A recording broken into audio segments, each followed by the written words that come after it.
A questão que me foi colocada, acho que fica fácil responder nessa conjuntura.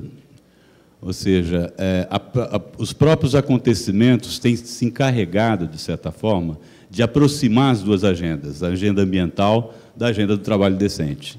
Eu me refiro especificamente ao processo de agudização que a gente está assistindo nos últimos 2 anos, 3 anos, das 3 crises que o mundo está mergulhado já há algum tempo. De um lado, a crise ambiental, que, por incrível que pareça, é aquela que começou a ser alertada há mais tempo. A gente pode voltar um pouquinho no tempo e se lembrar das advertências do Clube de Roma, do relatório Meadows, em 1972, que já alertava para os problemas que a gente poderia enfrentar caso o mundo continuasse crescendo na velocidade e da forma, crescendo economicamente, né, e praticando o tipo de desenvolvimento que estava sendo praticado desde os anos, vinha de antes, mas nos anos 70 se acirrou, né, se acirraram alguns problemas, a partir da crise que a gente viveu, da crise do petróleo, que exigiu, de certa forma, uma superexploração de recursos naturais para poder manter a rentabilidade das empresas. Nós vivemos também de uma forma, assim, quer dizer, mais nos anos 90, já tinha se formado uma consciência de que o modelo de desenvolvimento que estava sendo praticado também era insustentável do ponto de vista social. Alguns números mostram isso claramente. A OIT faz uma estimativa que entre 1995 e o ano de 2005, o mundo produziu cerca de 200 milhões de desempregados no mundo todo. Tá? Quer dizer, portanto, existia uma crise de desemprego muito anterior, inclusive, à crise financeira que veio eclodir no mundo em 2007 e que acabou tendo os efeitos aqui no Brasil mais no final de 2008. Por fim, nós finalmente tivemos a eclosão da crise econômica, né? E, já que, como o velho ditado diz, a parte mais sensível do ser humano é o bolso, é aí que a crise, de fato, se evidencia.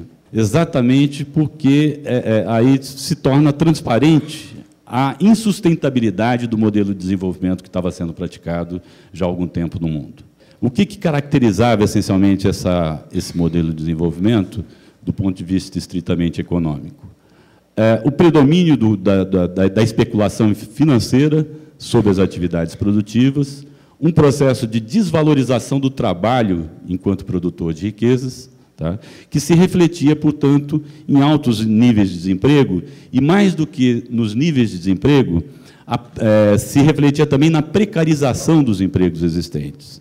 Então, a gente tinha, além desses 200 milhões de desempregados, cerca de 50% dos trabalhadores empregados no mundo ganhando menos do que $2 por dia.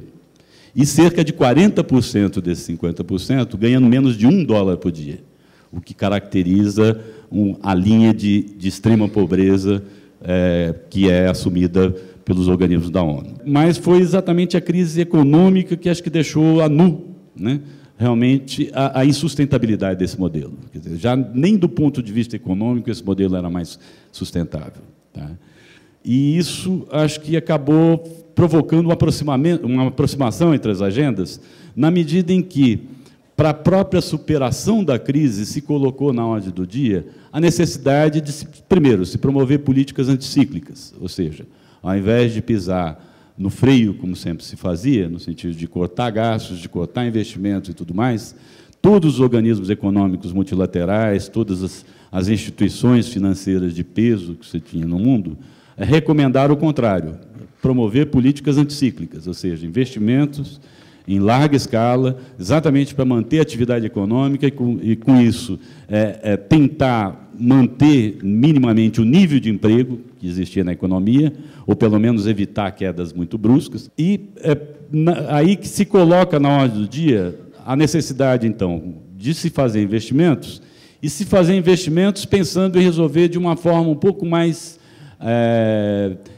sólida as crises que a gente estava vivendo, inclusive a própria crise ambiental.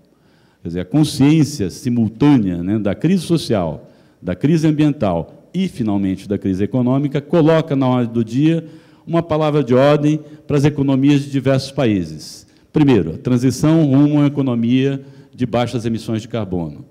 Como subproduto dessa transição, se levanta, ou até também como causa e efeito, né, porque também se propõe como meio para se promover essa transição, o quê? A geração de empregos verdes em larga escala.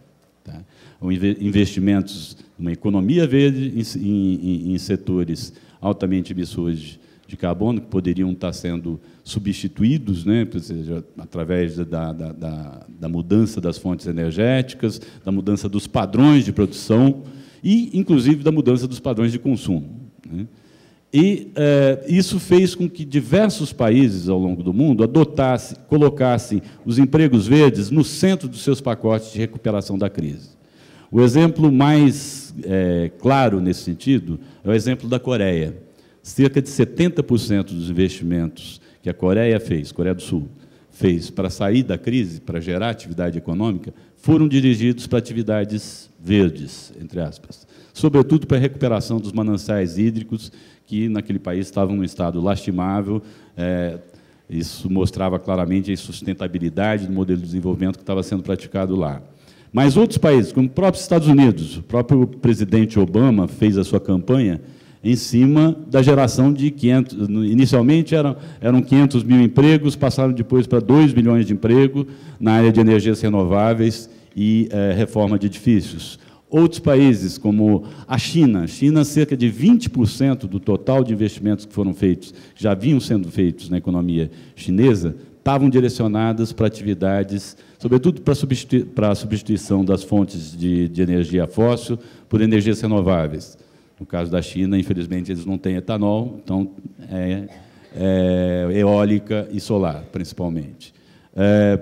O Japão fez grandes investimentos também nessa área. A Austrália e a Alemanha. A Alemanha desenvolveu um grande programa de reforma de edifícios, de retrofit de edifícios, para aumento da eficiência energética, e, portanto, os empregos verdes acabaram se colocando na ordem do dia, e são exatamente... por outro lado, a geração de empregos verdes contribuiu também para diminuir as resistências que existiam por parte do próprio movimento sindical no mundo todo, né? Por parte do setor empresarial, sem dúvida. Também sempre houve um pé atrás, no sentido de que, quando se falava em reduzir emissões de carbono, se pensava automaticamente em corte de investimentos, corte da atividade econômica, portanto, corte da rentabilidade dos negócios de uma maneira geral. Por parte do movimento sindical, também existia o mesmo receio. Reduzir emissões de carbono significa desemprego. E o que se mostrou nessa crise foi exatamente o contrário. Quer dizer, fazer investimentos numa economia verde significa, antes de mais nada, gerar empregos. Gerar empregos, exatamente porque também as tecnologias limpas costumam ser mais intensivas em mão de obra, porque são novos setores que, enfim, comportam investimentos em larga escala, né? E isso foi responsável, quer dizer, a geração desses empregos, portanto, acabou sendo responsável pela dinamização da economia de diversos países, para fazer com que os efeitos da crise não fossem tão drásticos. Isso, inclusive, no caso do Brasil, que sofreu pouco as consequências da crise em nível mundial, né? Também aqui a gente teve alguns investimentos bastante significativos nessa área. Portanto, acho que os próprios acontecimentos e, particularmente, o conceito de empregos verdes, que, no caso da OIT, está intimamente associado à noção de trabalho decente. Para a OIT não existe emprego verde sem existir trabalho decente ao mesmo tempo, exatamente porque o que se visa é a sustentabilidade do ponto de vista econômico, social e ambiental desses empregos, né?